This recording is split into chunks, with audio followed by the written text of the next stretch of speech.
of doing it. As wealthy countries, we still do not share far enough of our wealth.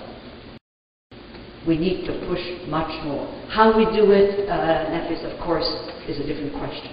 But we need more. And that's one area that we need to add, not redistribute, of course.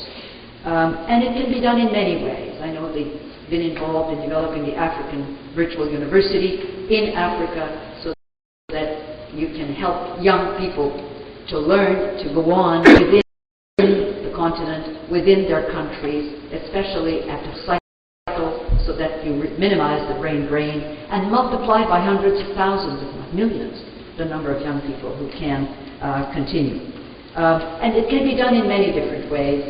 You know, the twinning of universities from around the world, the bringing, I was involved, for example, with the Aga Khan University in Pakistan, in bringing the expertise of developing residents in medicine there, as opposed to taking doctors out of the countries that needed them most, in order to do residency when they don't return very often. So I think there are many ways where we can do this, because I think we know that an informed society, especially in terms of its young people, will create more employment, better livelihoods, new leaders for tomorrow, but also an informed society is better able to hold their leaders to account to them for managing the public good on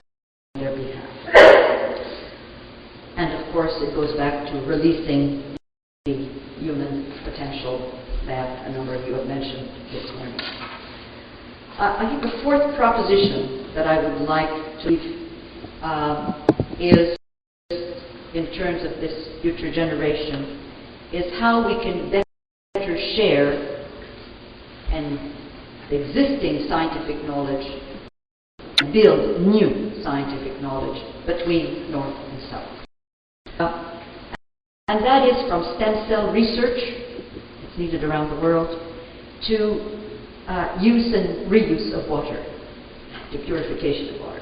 And so it's at the big and the small. It's at the very new frontier and the immediate frontier. And, you know, how we can best support even some of the existing networks.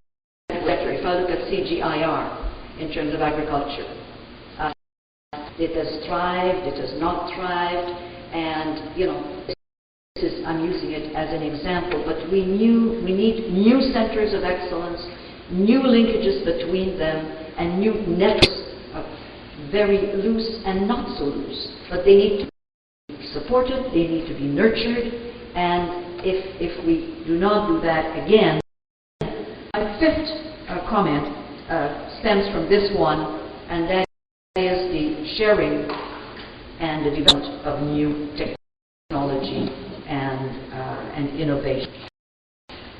I think you would agree that today, Elizabeth, that we have a lot of the technology, but it is not being used because it's either too expensive, you've got patent situations, you've got a number of reasons that prevent those solar panels from going on the backyard or on the roof. We have reasons for new medications, new drugs to be shared well and fast.